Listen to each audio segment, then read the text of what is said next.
Well, good evening, folks. This is video number 17 in my challenge, and I'd like to kind of entitle this one The Dread Fear Factor. How many of you have ever um, had something that you dread, and then when it finally happens and you get to it and you get through it, you say to yourself, well, that wasn't so bad. Why was I so fearful? Why was I dreading it and putting it off as long as I could? And I think of maybe it was a job interview that you had to go to. I've had to go to a few of those because I've changed jobs quite a few times in my life as moving around. And uh, the interview's never as bad as you think it's going to be. And so I think of one time in particular. Um, we used to spend a lot of time in the Salmon River in Northern California. It's a beautiful green rocky gorge, kind of a river. It dumps into the Klamath, and lots of big rocks that you can get up on, and then dive off from them. Well, this one place was about 40 feet. I'm guessing it could have been 45, maybe only 35, but somewhere in that vicinity. It was way up there. And I used to dive off from it. And hadn't dived. I think I was 35 at the time. It's about 30 years ago or so. Actually, a little less. And I hadn't dove for a while off of this rock.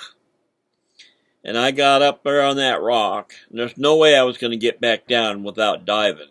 I climbed up there and I was going to dive, and everybody's watching. You got to go. You can't just play chicken and say I'm afraid.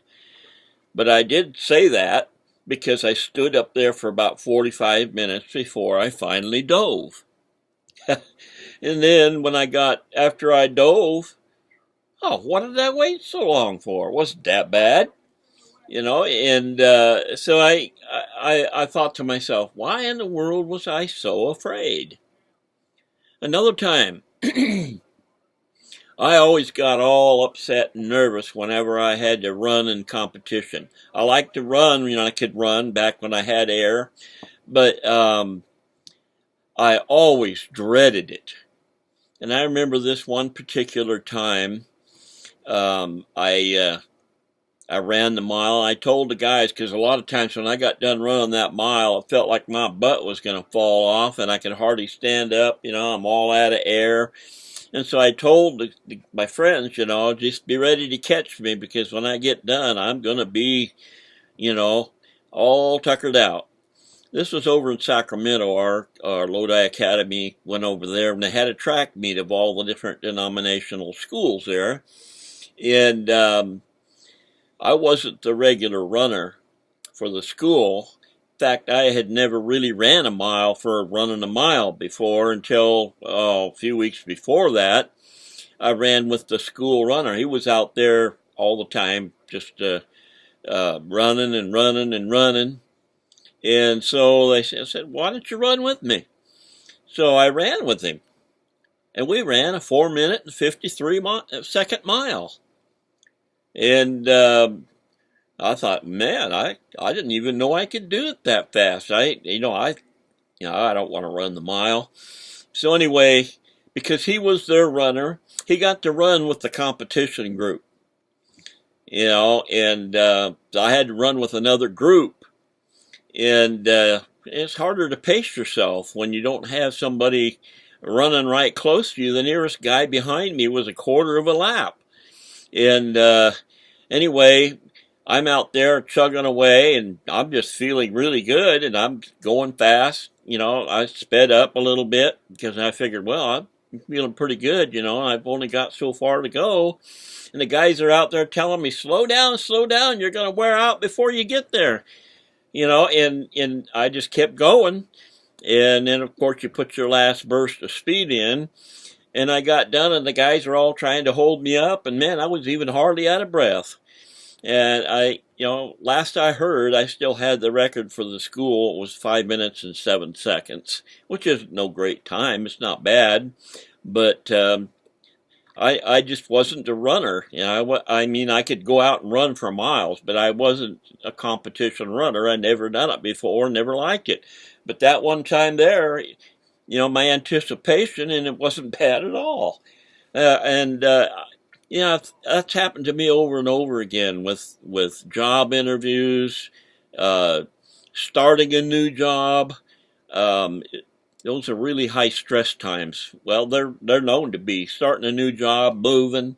I've done a lot of stressful things in my life, and they tell me those are some of the biggest stresses that you can have.